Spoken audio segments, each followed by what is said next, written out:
Good morning. How are you? Good. I spent yesterday with a number of volunteers at the Whole Earth and Watershed Festival down at City Hall and meeting people and sharing our center with them, and it was really fun and wonderful. And I got a little bit of a tan, and I got rained on all of them the same day, and so it was like, a good welcome to it. So we're going to start off with a movie. I don't feel like talking today, so we're just going to watch the movie. Actually, it's a 1-minute video, so I'll probably have to talk a little bit afterwards. So, Damien, do you want to start us off on this video? If you can't see the video, I invite you to come more towards the center where you can watch this.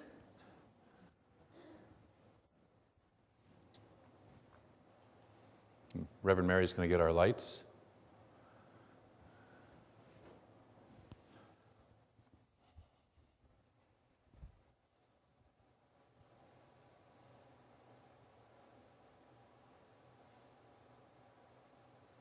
That's probably good enough. Is an awareness test. How many passes does the team in white make? Go!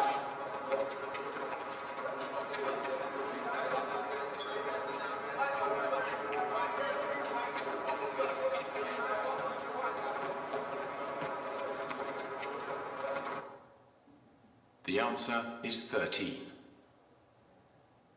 But did you see the moonwalking bear?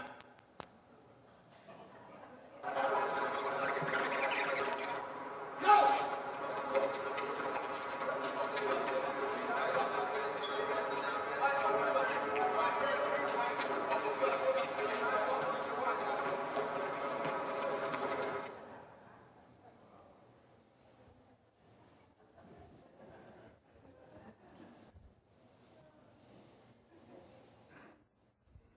How many of you have seen that before? A few of you had, yeah. How many of you saw the moonwalking bear the first time through who had not seen that before? Okay, a couple people, great. So our talk today is on divine perspective. And in order to understand divine perspective, we need to understand our perspective.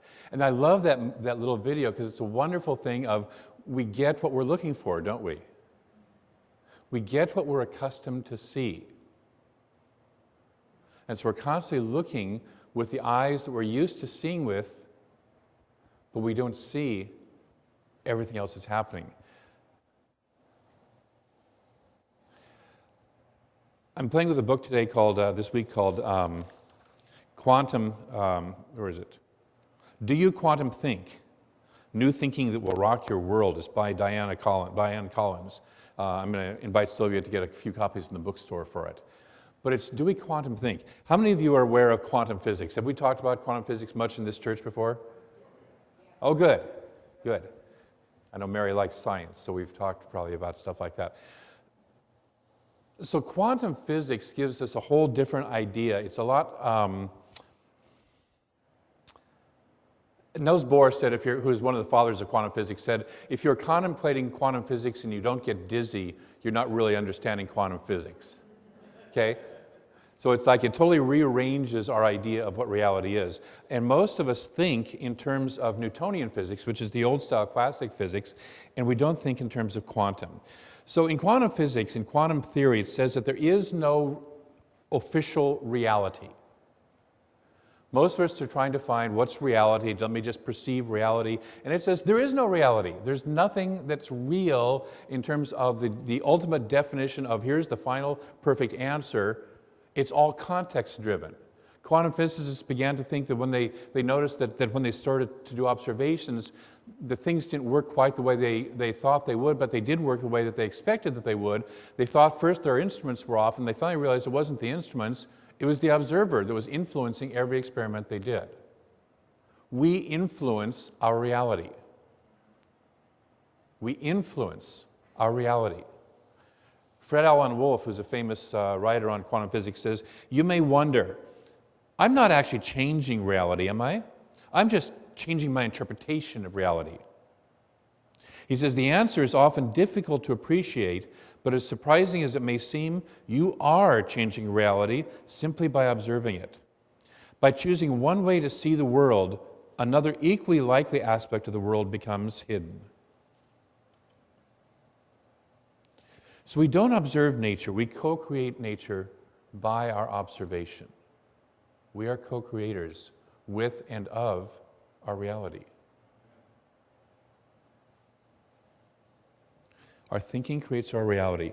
We've had this in quotes from a lot of spiritual teachers. Jesus, just last week at the, I think it was this service that I quoted, that Jesus said, God sees all as alive. God is not a God of the dead. God is God of the living. God sees all as alive.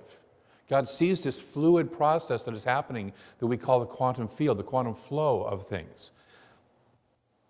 Ernest talks about infinite and immutable as the law is, ever present and available as it must be, the potential possibility of all human probability, it must flow through us in order to manifest for us.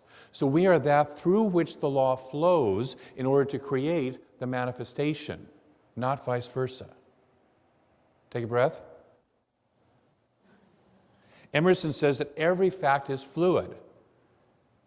And if I got my timeline correctly, I think Emerson was before the quantum physicists.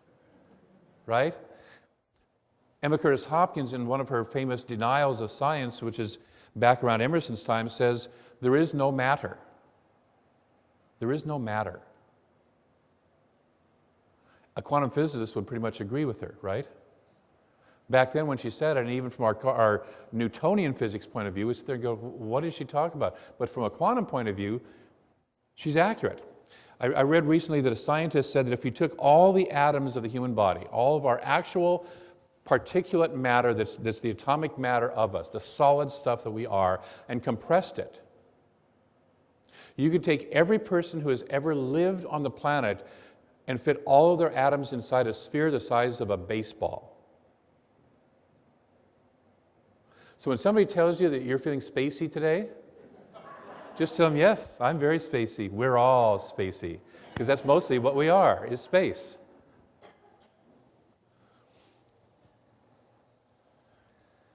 Divine perception isn't a new thought. It's an awareness of the systems of thought. And this is one of the things that she talks about in this book that I love.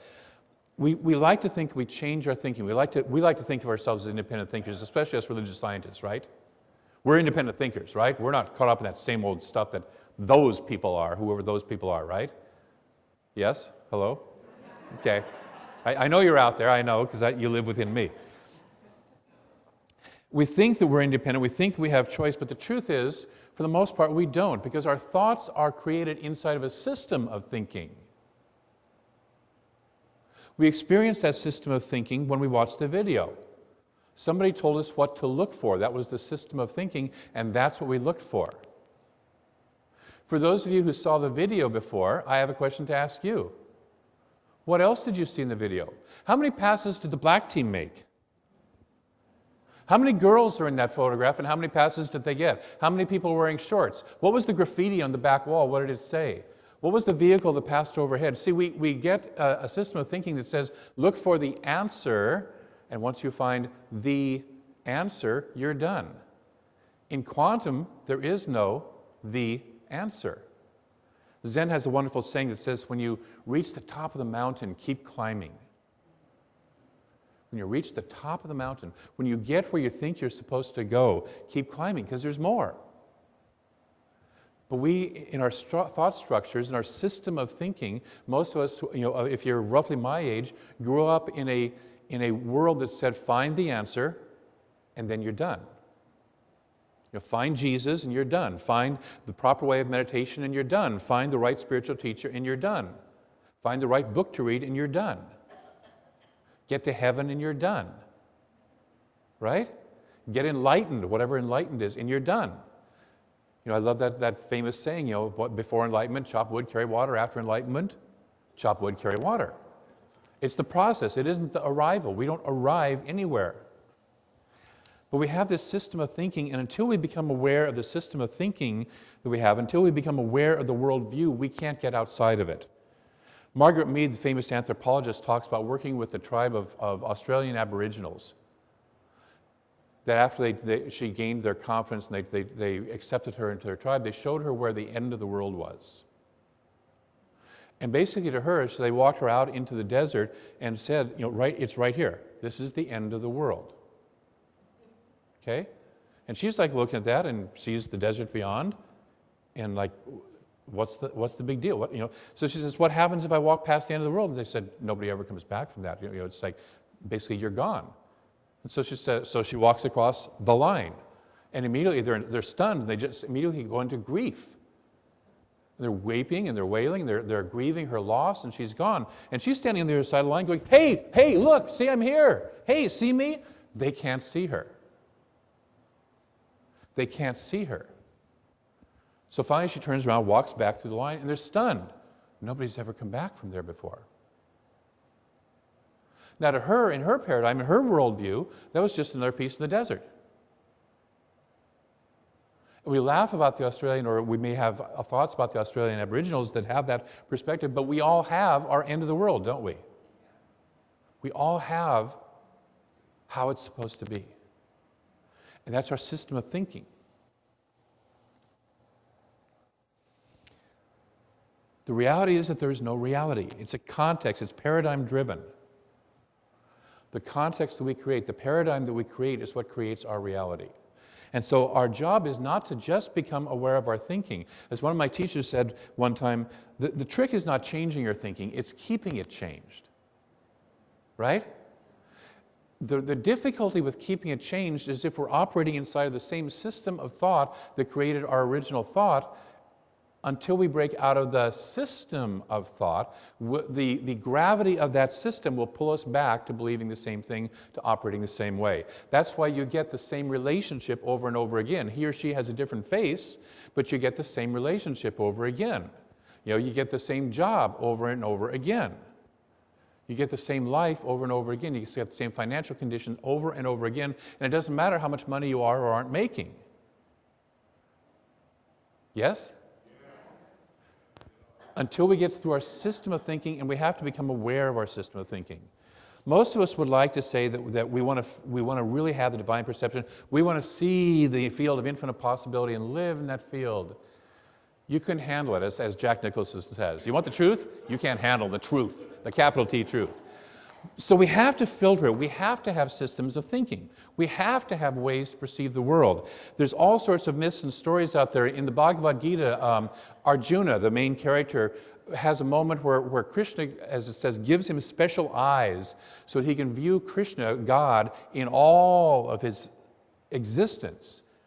And Arjuna is just blown away at the beauty and the awfulness and the highs and the lows and and finally he says, no, he says, take me back. I just want to see you as Krishna, my friend and my charioteer, and the person to whom I'm devoted.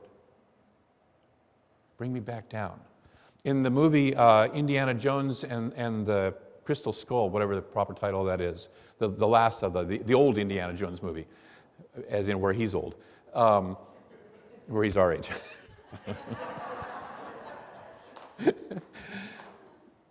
There's the main antagonist in there gets to a point where she wants to know all. That's her whole driving goal. She wants to know it all.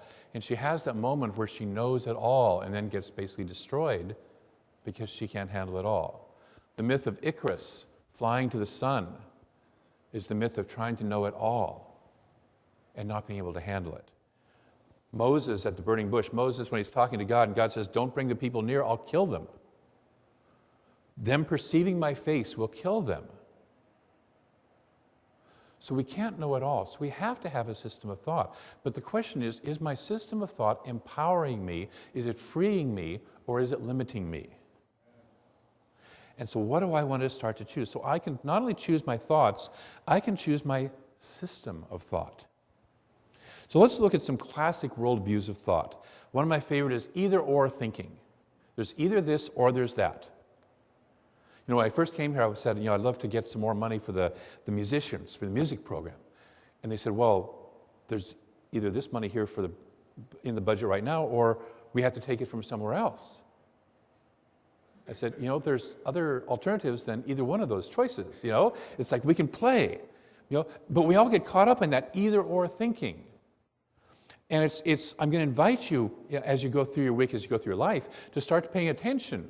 Where am I caught up in either or thinking? Either or thinking then leads to right-wrong thinking. Okay? There is a right way to do things, and there is a wrong way to do things, right? Right. Thank you.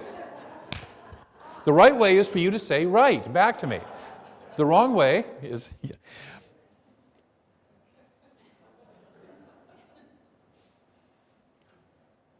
I was a young teenager when the Vatican Council happened in the Catholic Church, and they moved the Mass from being Latin to being in English in our country, in the native tongue of the country, right? You should have heard the outcry. Oh my God, the Mass is supposed to be in Latin. It's the only way you can do the Mass. What language did you speak? Wasn't Latin, was it? In fact, that was the Romans. They wanted them out of the country that he was in. And they're fighting for Latin, the language of the Romans.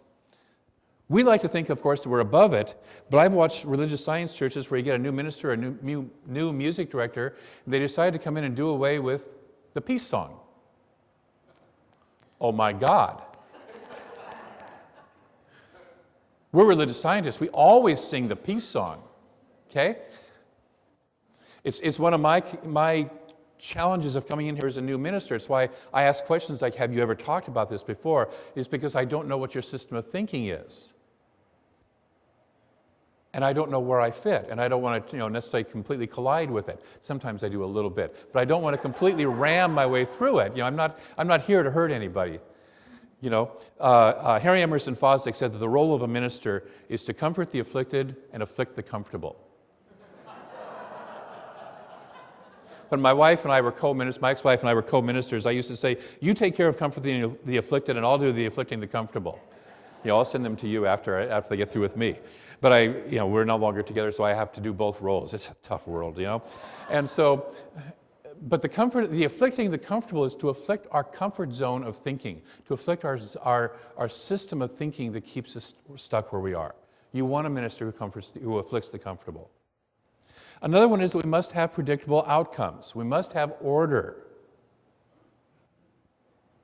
When I was a kid, I had the workshop in the basement. My dad had passed away when I was young, and so I got his workshop and like that. And I was into model cars and slot cars and stuff like that. And I had them strewn all over the top of the workshop. And my mother one day is down there. My mother was very much of everything in its place. There is a place for everything. You will walk through this door, when you come into the house. You will not sit on that couch while you're wearing those clothes.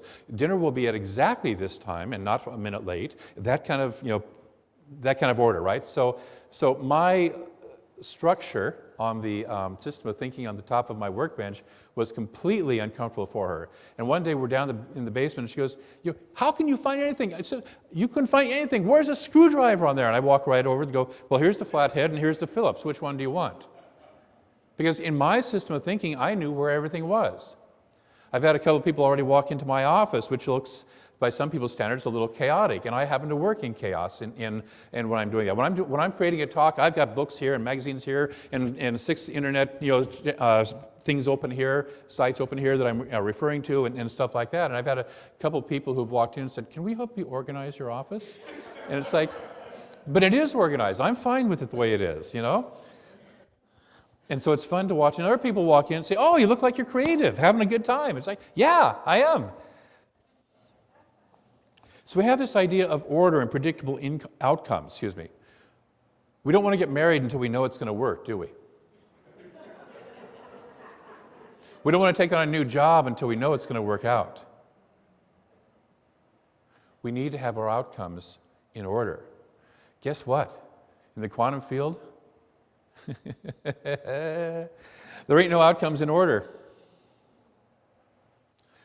We tend to limit ourselves to the idea of, I'm not going to jump until I'm certain or until I'm sure.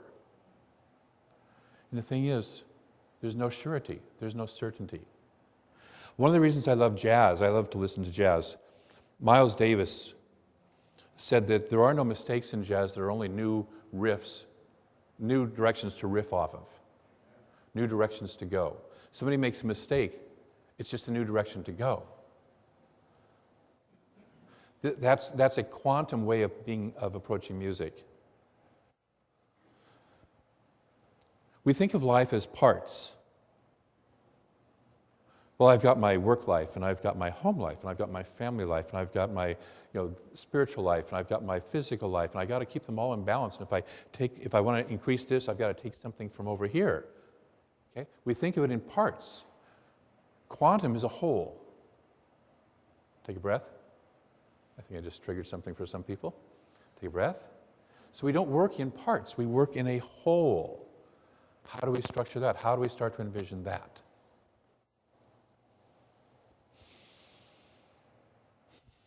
We think we're at the effect of unchangeable forces. That wonderful famous phrase, it's just the way it is. That's just the way it is. We've always done it that way. The economy is what it is. I can't start a new business because the economy is what it is, right? That new healthcare system, it's just what it is. I hate it, I'm going to fight against it, or I love it, it's wonderful, or whatever your opinion is about it, but we think that we're at the effect of unchangeable forces. If we can create our reality, there's no such thing as an unchangeable force, is there? Okay? I remember one time when Kathy Ann was talking, and she said, I finally realized I was bigger than the phone company. She worked for the phone company. And she wanted some extra time off that she needed off, but she only had a certain number of days. She said, I finally realized that God and I were bigger than the phone company. I've had other people who've realized that God and I are bigger than the IRS.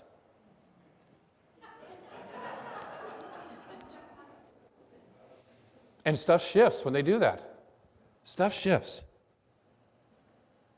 Time only moves in one direction. You can't go back and change things. In quantum, you can.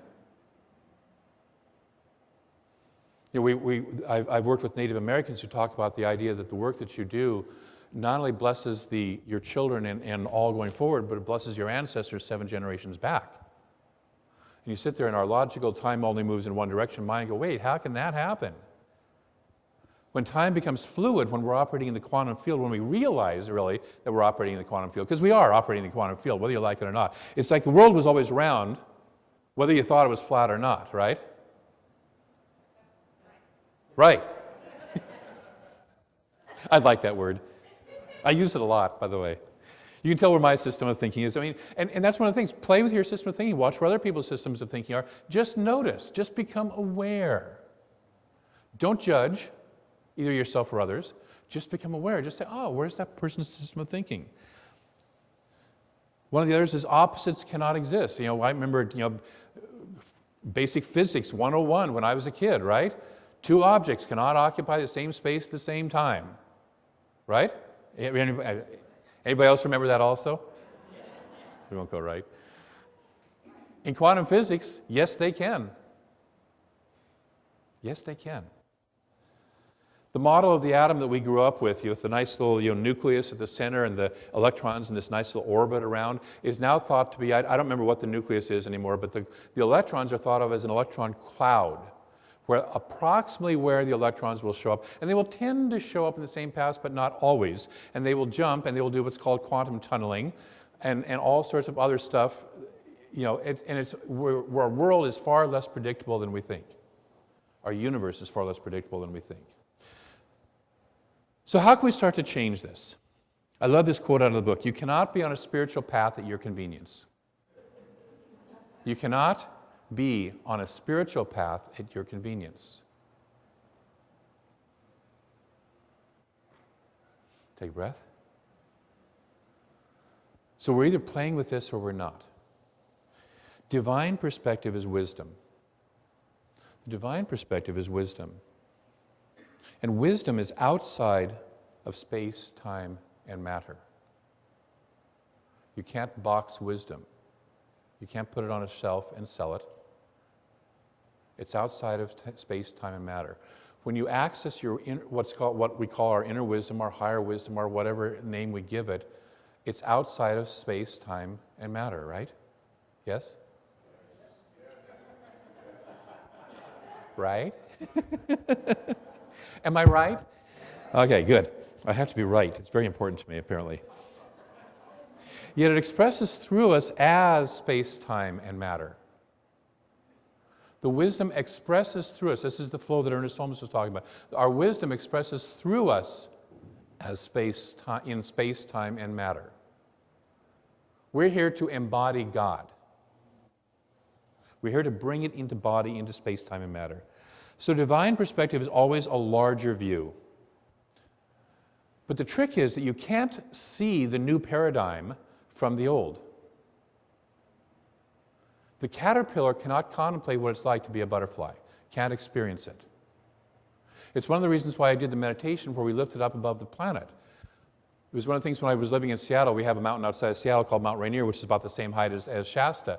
And I used to talk to people. I said, you used the metaphor, your problems sometimes seem like you're standing at the base of Mount Rainier looking up. And their problems are about that big, right? And so, there's that right word again. You can see what I'll be working on this week. We feel that way sometimes. If we start to lift up and look back down, we gain a higher perspective. And we don't see our problems as looming over us so much, and suddenly we're bigger than our problems. We start to shift our perspective. We start to move up in our perspective. We start to broaden our perspective. Ernest Holmes says that we're individualized centers of mind, so we are that wisdom expressing through us. So how do I shift? How do I shift? The very question itself is an old paradigm question. The Taoists talk about that there is a wayless way or a pathless path, and that there is no how. Our Western mind wants to get to the how of things. We limit ourselves for what we go for because we don't know how to get there. I'd love to have the new relationship, but I don't know how. I'd love to have a healthier body, but I haven't figured out the exact system of how. I'd love to have a greater income, but I don't know how. I'd love to expand this church. I'd love to expand this business. I'd love to expand whatever it is in my life, but I don't know how. And we stop ourselves right there. I love it in the Prosperity Plus 2 class I'm going to be teaching beginning in June. Mary Manna Morrissey talks about that we can't get there from here. Wherever our there is, we can't get there from here. Isn't that fun? We have to be there.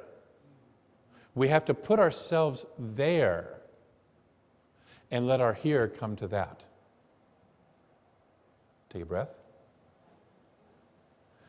We have to arrive there and let our here be pulled into it. We start to respond and act as the person who has the relationship that we want, the income we want, the grown and expanded church that we want, the grown and expanded business that we want, the grown and expanded life that we want. We have to start to act and think from the perspective of what would that person be like? Again, when Reverend Mary and I first started talking about me being here at the church, and Reverend Andrew and I first started talking about that, I realized I had to think of myself in a different context than I did in the way that I ran my last church. In the way that I ran my last church, I had to think of myself in a different context than the way I was as a staff minister in Roseburg or as a ministerial student in Seattle.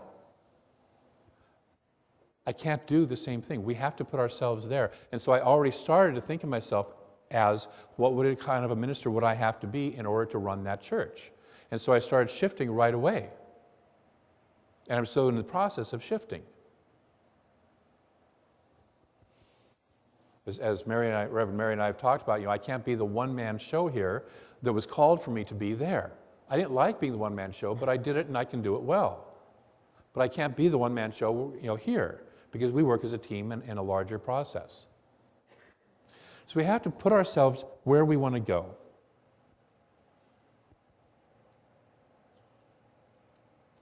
We have to start thinking not only outside the box, but into the new box.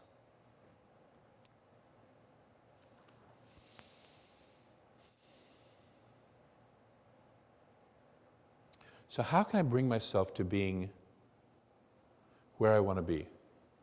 If I'm sick, if I have an illness, I have to stop thinking of myself as a person who's sick and has that illness. If I have a certain income, and I've all for years have maybe not been healthy income-wise, I have to start thinking of myself as a healthy income-wise person. I have to start thinking of myself in that way. I have to start thinking and believing and spending time in that perception. The visioning that Reverend Sue leads on Sunday mornings, first Sunday morning of the month, is a fabulous way. Visioning is a fabulous tool to shift our perspective, to move us out of the paradigm of, just my day-to-day thinking system and into a new system of thinking. There's a number of other processes that we do here to expand our consciousness, to start to think from divine perspective. How can I lift myself up? Whenever I'm stuck in a situation, how can I lift myself up? How can I be, we talked about last week, how can I have that Moses consciousness that starts to part the waters? How can I lift myself into the consciousness of being on the other side of my Red Sea or of my obstacle? How would I be then? How would I live then? And so we start to work ourselves into that consciousness. We start to play in that consciousness. We start to spend time in that consciousness. It's why we do meditation. It's why we do spiritual mind treatment. The first 2 steps of spiritual mind treatment are to get ourselves unstuck from the problem. God is, and I am one with that. If it ain't true of God, it ain't true of me. So if it's true of God, it's true of me. And therefore, my problem becomes a whole lot smaller. And I'm no longer trying to solve problems. I'm trying to be the person that I want to be. It's a different consciousness. So this week I invite you to play with that consciousness. I invite you to take an area of your life that you would like to see a shift in and imagine what you would be like and who you would be with that area already shifted, and start to embody that. Start to think as you would think, feel as you would feel, experience life as you would experience life from that perspective. Will you do that? Good experiment? All right. Play with that this week, see where it gets you. Let's do prayer. And so I know that there is, in fact, only one infinite presence, pure life. And it's way bigger than we ever thought it was. And then it's way bigger than that too. Every mystic who's ever touched that life says that it is an absolute infinite love far beyond our comprehension.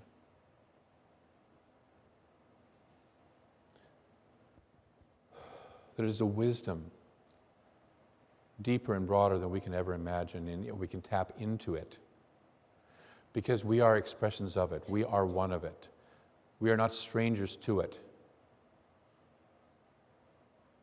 It and you and it and I are one and the same.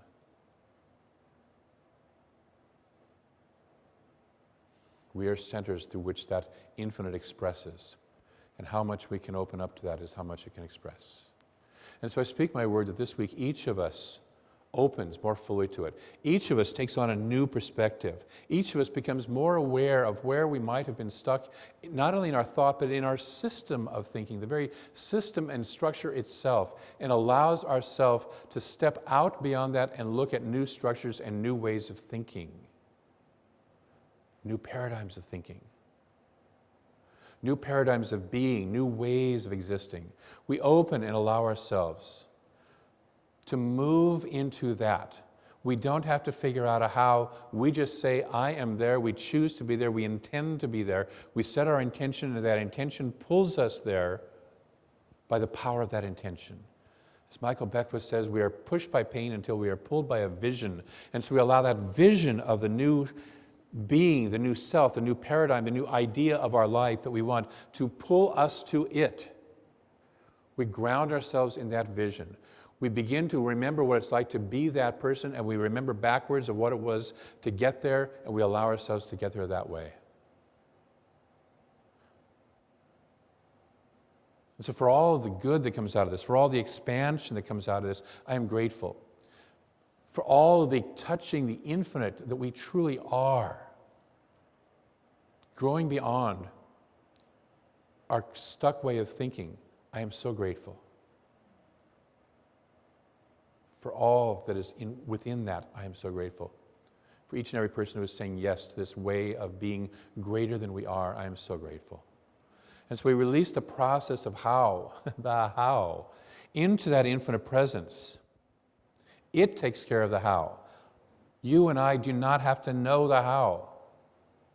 We just simply say the what. And then we say, and so it is.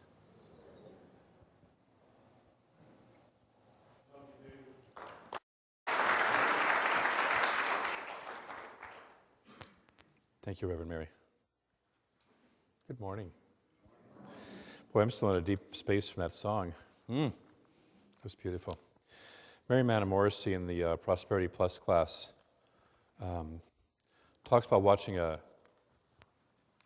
news program where it was in Los Angeles this past fall, I think it was, where a fire had gone through and burned down a whole lot of homes for people. And they interviewed two different couples standing in front of their completely burned out, desolated homes. And one was just in grief, and they had lost everything they had. And they were crying and all that, and your heart went out to them. And then they literally walked across the street to another couple who was standing in front of their completely devastated home and interviewed them. And they said, we're so grateful. Everything that's so important to us is still alive. We have, our family survived, our pets survived, and we're so grateful for having survived. And so here's the same thing that has happened to two different people, the same exact experience, and yet our perception, our attitude was completely different. And so your song reminded me of that. And so we hold it in prayer. We see what's the God that's happening, no matter what the situation is. So our talk today is on divine perception. And we're going to start off with a little video that Damien's going to run. And it's a minute-long video. If you're over on the sides, you may want to make sure you can see the screen. Reverend Mary's going to turn down the lights so you can see it a little bit better.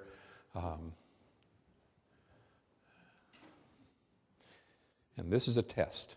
This is only a test. For those This of you, is an awareness test.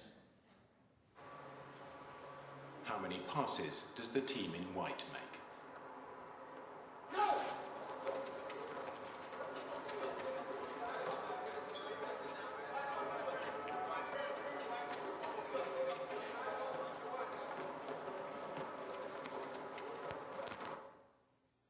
The answer is 13. But did you see the moonwalking bear?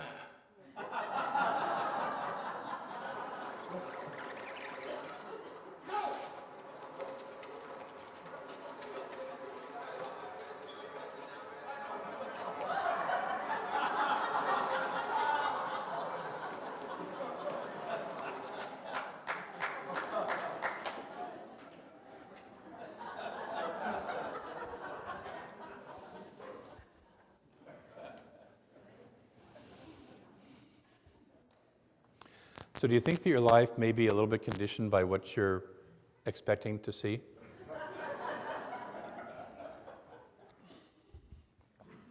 How many of you had seen that video before? So you already knew the answer, right? Yeah. You might want to watch my 9 o'clock talk, because there is no answer. In the 9 o'clock talk, we talked about quantum thinking, quantum physics, and applying that. So for those of you who saw that movie or that video before and think you had the answer, how many passes did the black team make? What was the graffiti on the back wall? How many girls were on the team, and how many passes did they get? How many passes were above? How many passes were straight across? How many passes were under the lake? How many passes were behind the back? See, when we're working in a world from divine perspective, there's an infinite number of ways to see it. But we're so conditioned to find the answer and then stop. Right? Here we go with that right again. You should get the first service video just to watch how many times I say right and how embarrassing it becomes during that video. So let's see if we can shift that consciousness. But we have ways of viewing the world. And we're conditioned for how to view the world. That video was actually made by the City of London Transportation Department, and it was a promo for getting people to look and see bicyclists on the road. Because most of us, as we're driving our cars, are conditioned to see cars on the road, and the moonwalking bear, the bicyclist, passes right in front of us, and we don't see them. We turn left, we don't see the bicyclist. And there's so many things like that in our life. Our good passes right in front of us, and we don't see it. There's the story of a man who is looking for this healing rock. It was a magic rock, healing rock, and he'd searched his whole life for it. And he was told that you could tell the rock because it was constantly warm. It had an inner warmth to it, an inner healing to it. And so he had finally narrowed it down to where he realized it was on the shore of this particular lake. This rock was on the shore of this particular lake, but the lake had a lot of rocks. And so he says, how do I solve this? He finally decided he was going to clear the entire shore of all the rocks until he was down to the healing rock. So he's going along, and he goes, cold in the water, cold in the water, cold in the water, cold in the water, cold in the water, warm in the water, cold in the water, cold. And we get so conditioned to the process that we're doing that when our good actually shows up, we don't recognize it. So today we're going to take a look at some perspectives of looking at the world. And just so you know, I'm going to be doing 2 different talks, one for each service. So if you don't like this one, you can watch the other one. If you want to expand your consciousness on both of them, watch both of them. So I want to do 2 talks. And as I see Reverend Sue sitting there, I also want to say welcome back to our Peruvian travelers. Yes.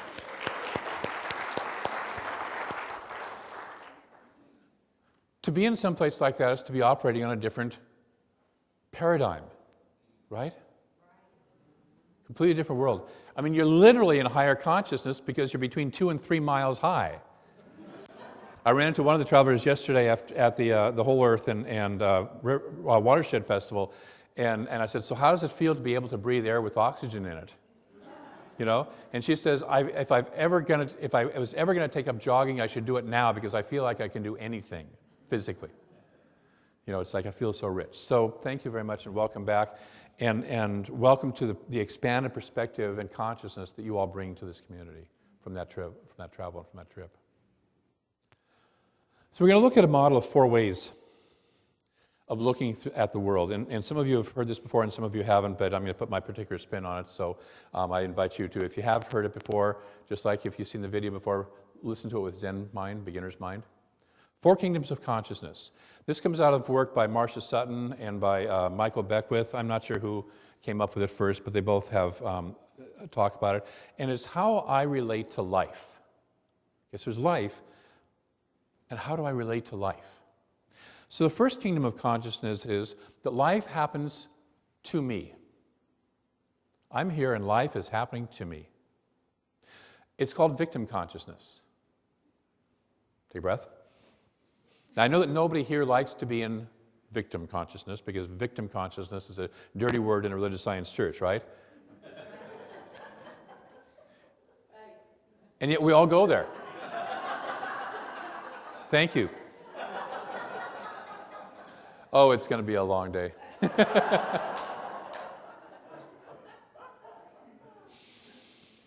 Victim consciousness says that out there, my point of power, the point of power in my life is outside of me. And we talk about victim consciousness and we oftentimes think, oh, it's when things are going wrong. No, it's when things are going right also, but we put our point of power for why they're going right outside of me. It's my stars, it's my luck, it's my parents, it's my education, it's whatever it is, that it's something outside of me is the source of my power. Anybody besides me ever been there? Maybe just for a moment, I know, or a long time ago, or you met somebody once who lived there, right? Okay. It's in our collective consciousness as a society, it's the norm. Have you noticed? Have you watched the news? Something goes wrong, we want to find somebody to blame, which is one of the qualities of victim consciousness. We want to find somebody to dump it on. We want to find somebody to say, you're responsible for that. And so we work with that consciousness of living outside of myself. My point of power, whether it's good or bad, it's outside of myself. And life is unchangeable. That situation is not changeable by me. I have to depend on somebody else to change it. The president, the Congress, God, Jesus, Buddha, whoever it is, somebody else out there has to change it. I can't. Take a breath. I know we don't like to live there, we don't like to talk about that, but it happens. In order to move out of that consciousness, in order to move forward out of that consciousness, there's something we have to give up, and that is blame, shame, and guilt. As long as I'm blaming someone else, as long as I'm feeling ashamed for something out of my past, or as long as I'm either feeling guilty myself or putting guilt on somebody else, I'm in victim consciousness. There's an addiction that we have to give up also. Each of these kingdoms carries an addiction with it. And the addiction in victim consciousness is drama. Ooh. Drama. Life is full of drama. They're doing it to me. That president, that Congress, that economy, that person, my spouse, my ex-spouse, the IRS.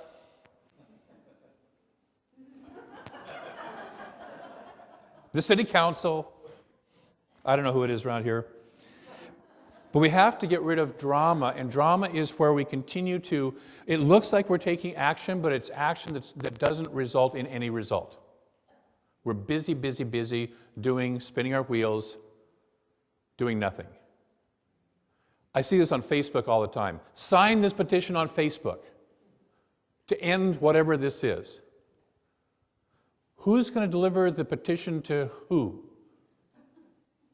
What result is going to come out of that? What tangible, actual good is going to come out of that other than just, I'm going to express the fact that I'm upset about this and I want all my friends to be upset with me?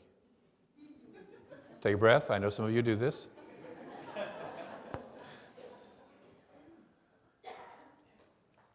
It's victim consciousness. It's not actually dealing with anything. So we move from that consciousness. Eventually we get tired of that consciousness. Eventually we get tired of being powerless. Eventually we get tired of having not being able to get the results in our lives we want. And we go to a 12-step program. We go to a religious science church. We take a personal growth seminar. We take something that starts to say, did you know that there's a whole other way to perceive life? Okay? And you get into some place like this. And you move into the second kingdom of consciousness, which is life happens by me. I make it happen. I start taking actions, I start doing prayer, I start doing visualizations, I start taking control and responsibility for my life, and I start to make life happen through my inner and outer actions. We teach this in this church. We teach this in all religious science churches. That you and I have the ability to change our life, change our thinking, change our life. It's our slogan, right? Right? There's a lot of changing of thinking I'm going to have to do about that. I need to see a practitioner after this, please. We call it manifestor consciousness because we start manifesting things. We start to create the things that we want in our life. This is a very powerful kingdom to be in.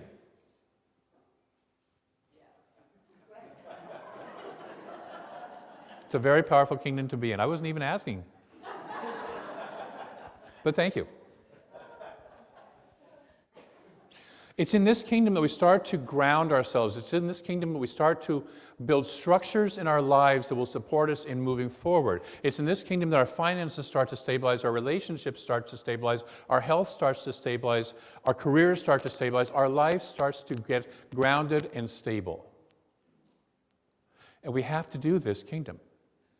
It's part of the process. And I'll explain why I say that in a minute when we get to third kingdom consciousness. But we have to do this kingdom. It's where we start to learn that our intention creates results. You've had that experience. Yes? Yes. If you've taken classes, you've walked through the process of your consciousness, your intention, your process, your internal thoughts create results. They create your reality. Eventually, however, we get tired. Because eventually, if it is to be it's up to me consciousness is really tiring. We're juggling all the plates in the air and everything and trying to make it all happen, and then this one drops, and we got to change our thinking over there, and this one drops, we got to change our thinking over there, and it gets entirely too burdensome. And so we have to let go of two things. Number one, we have to let go of control. Whew.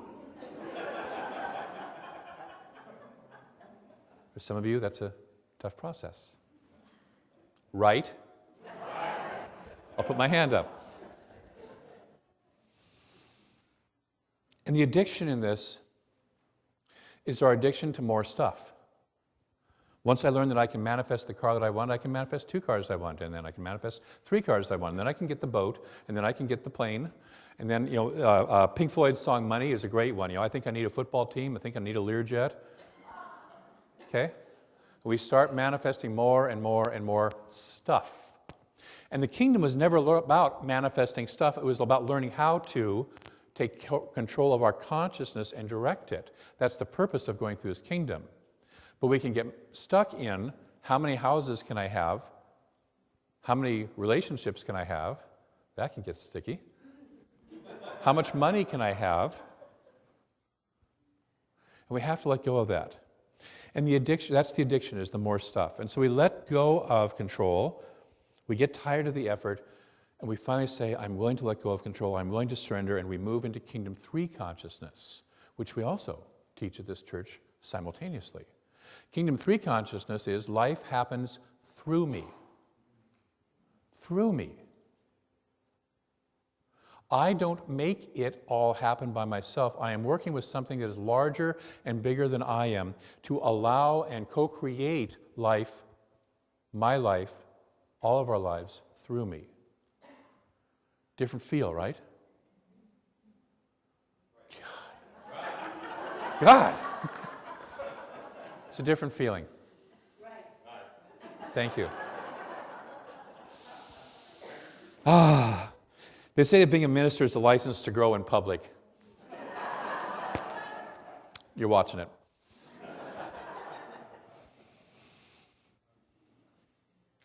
We're in that zone. If you ever listen to sports athletes talk, when they get into the zone, it's like it's like everything is in flow. They're aware of everything that's happening, say, on the basketball court, the football field. I once had a friend who was engaged in the Race Across America, which is a bicycle race to see who can get from basically roughly Los Angeles to somewhere on the East Coast as fast as possible. Usually takes them 7 or 8 days. Not a whole lot of sleep involved. And he said by about the 6th day, he was both hallucinating, but he said he was also aware of where every single other competitor was on the course, not because anybody was telling him where they were. He knew in his own consciousness where everyone was and how they were doing. We move into that zone. We move into that surrendering to that which is larger than us to help us to co-create our reality together. It's a beautiful, also powerful place to be. We can, once we reach third kingdom consciousness, look back and get judgmental about second kingdom consciousness. Oh, look at those people making so much effort back there. If they only knew that they don't make it happen, if they could only just surrender to Spirit. I know none of you do that, but I've been in places where they do. We also look through the Science of Mind textbook, and we get confused because sometimes Ernest Holmes is writing in second kingdom consciousness, the law, and sometimes he's writing in third kingdom consciousness, the love, and they don't always read the same way. And so we'll sit there and go, but over here he says this, and then over here he says this. He's in a different kingdom of consciousness, and we have to flex and flow with him and understand where that is. Now, the danger of trying to go straight from first kingdom consciousness, I'm a victim, to third kingdom consciousness, which we're tempted to do, right? Everybody, it sounds so good. Oh, me and God, me and Jesus, me and what the Buddha mind, whatever, are co-creating together. Let's just skip that whole hard work, make it happen thing, right? Don't want to do that. Dirty, hard.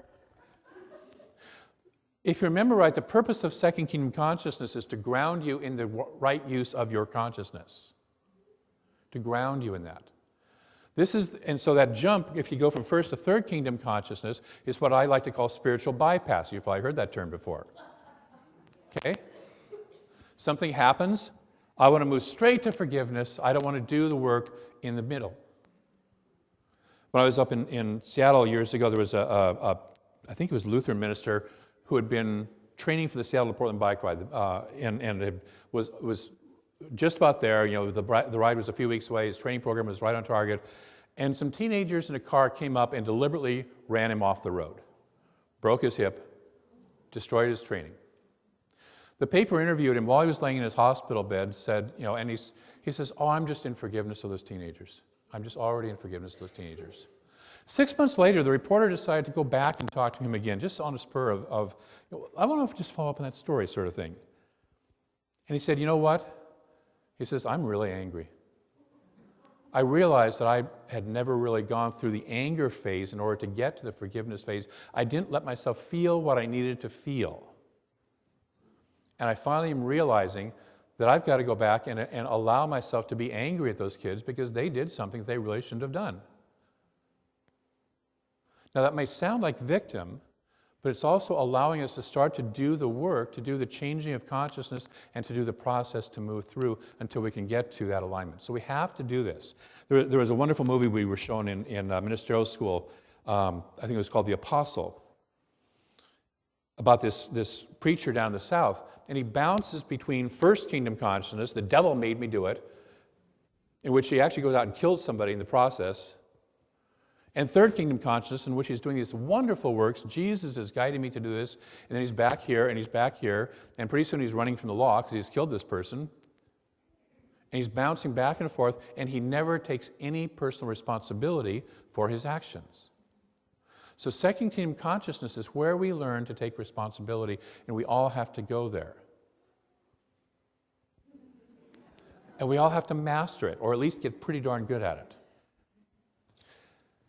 They say, God, third kingdom consciousness, that sounds pretty darn good. Why do I have to move on from there? What else is there to do? Kingdom 4 consciousness.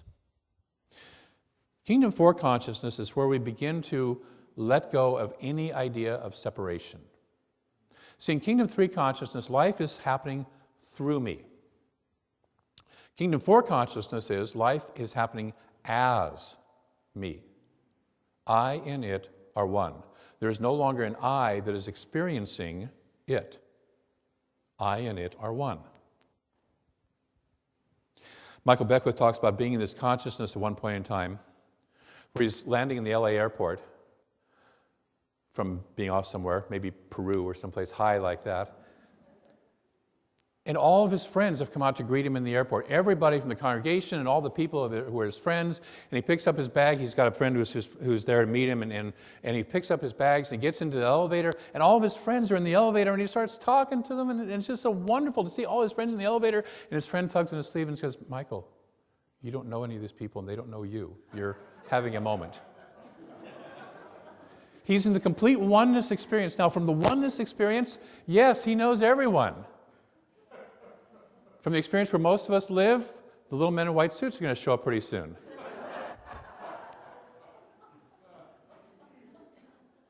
So we can't live in that consciousness, but we can certainly experience it. Some of you have had what are called mystical visions, right? Mystical experiences, transformative numinous experiences. I remember when I was 13 years old, I was doing the dishes one day, which did not involve a machine, it was me. Some of us are old enough to remember those times. And all of a sudden I was transported into what at that time, as being a good Catholic kid, I called it love of Jesus. And I mean, there was no me having the experience. It was just the love of Jesus, period. That was all that there was. For somewhere, I don't know how long, 30 seconds, 2 minutes, I don't know what it was. And then finally came back from that. When we're in that moment, how many people have had something like that in their lives, by the way? Look around. Keep your hands up. And I'm going to suggest that more of you have had that, and maybe you weren't quite aware of it. But where you've had that experience where there is no longer me and it, there is just the oneness. And that's the fourth kingdom of consciousness. In order to let go of that, you would think the third kingdom of consciousness doesn't have anything, but we have to let go of the sense or the belief in separation. I have to let go of all sense that I and it are separate. And the addiction that we have to let go of is the ego. It's the ego.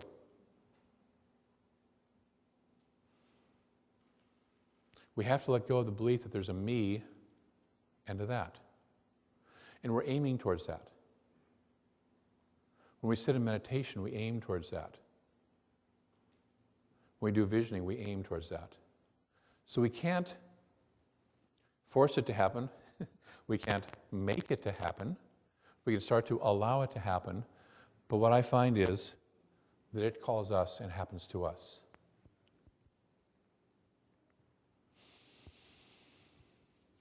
And it's our soul longing for unity that finally calls us there. See, each kingdom, our soul calls us to the next kingdom.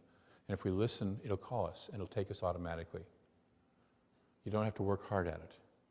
But you do have to let go of what's holding you back from the previous kingdom. So this week, I'm going to invite you to do a few things. One, pay attention. Pay attention. In fact, if you do nothing else for the rest of your life other than just pay attention, pay attention. It's the most powerful spiritual practice. There's a story of the Zen master or Zen student who's walking along talking to his teacher, and he says, what's the secret of enlightenment? What's the secret of enlightenment? And the Zen master says, attention. The student says, well, yes, I know the first step is attention, but what's beyond that? Ah, says the Zen master, yes, beyond that. Beyond that is attention.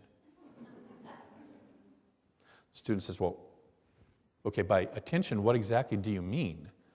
The master says, oh yes, wonderful question, beautiful question, brilliant question. What I mean by attention is attention. Attention. We fight it, we resist it, we want to get distracted by all the bright, shiny things. So this week, pay attention to your thinking. Pay attention to the kingdoms that are operating in your life and where you are. Pay attention to the people around you and just notice where, without judgment, but just to notice. See if you can start to say, where am I living in victim consciousness? And the truth is, guess what? We all live in victim consciousness at some point in time. Sometimes just for a millisecond. Somebody says something to us that we don't like and we live in victim consciousness for a millisecond, and then we catch ourselves and we say, I need to shift my consciousness. What in my consciousness was so upset by that, and I start to look. But we might spend that little moment in victim consciousness. This past week, I'm sitting there going, it's like, where do I find, I'm having a little challenge finding a place to live, a place to settle down here. And so it's like, I can blame the Reading housing market. I can blame the management company, property management company, that I'm not getting a whole lot of support from. Or I can start to move into a different consciousness. So where am I in victim consciousness? Where am I making it happen? Where am I making it happen that it's time for me to let go of trying to make it happen and start allowing it to happen? And where am I allowing it to happen that I'm really being called to step into something new and even more powerful? Where am I trying to catch Spirit's vision? I love Reverend Sue's visioning that she does on the first Sundays of every month. Where am I willing to listen to Spirit's vision and start to align myself with that and start to let life happen not only through me, but as me? So to pay attention. Notice if I'm trying to spiritually bypass one of the kingdoms. Am I trying to make a little jump that I probably need to work my way through? Observe others. And just remember that old phrase from Jesus, in my Father's kingdom there are many mansions. Some are just more empowering than others, aren't they? Which kingdom are you in? Which kingdom do you traditionally live in? Just take a breath. And this week, just notice that. And notice if it's time to start to shift and move to a different kingdom. You ready to do that? Willing to do that? Great. Let's pray. Knowing that our perspective, our way of viewing things, is what creates our reality. I turn my attention to that which is in view of and in perspective of all that there is. We call it God, we call it the Tao, we call it Allah, we call it all those names, and it's beyond all those names still. That one huge, magnificent inner presence, outer presence, the only presence there is, the only life there is. We recognize that infinite one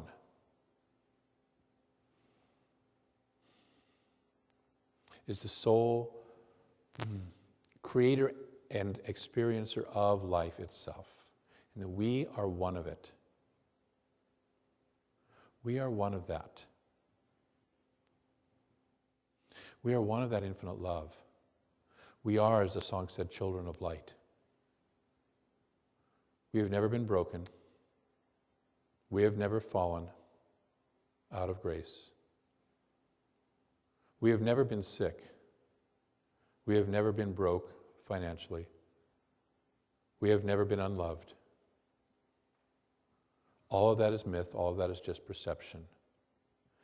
And so I speak my word today that we move into the awareness of who we truly are.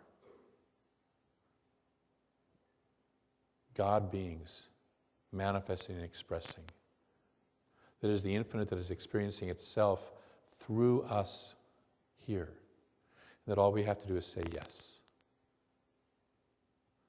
And so we allow ourselves to move fluidly through these ways of perception without being stuck in any one of them, choosing which one is the most appropriate for this time, in this place, in this situation that is in front of us. We allow ourselves to play at whatever level we want to play. Sometimes it's actually fun to spend time in a few minutes in victim consciousness. I just want to cry and feel and have that experience. Sometimes it's fun to spend time in the consciousness of I want to make it happen. Sometimes it's fun to spend time in the I'm going to just simply allow it to happen and co-create with the universe. And sometimes it's fun to just simply spend time in that consciousness of there is no separation, there is only the one, and I am one with it, and there is no I to even be one with it. There is just the one. And so we allow ourselves to move fluidly this week through all those kingdoms, whichever one is appropriate for us to play in. Knowing that all kingdoms are kingdoms within God. All of them. And so for this I give great thanks. For the perspective of the divine, for the opening to greater than where I have always been, traditionally been, I give thanks. And so I let this be. I know that the universe knows how to support us in this process, so we just simply say yes to it. And in that saying of yes, we also say together, and so it is. Thank you.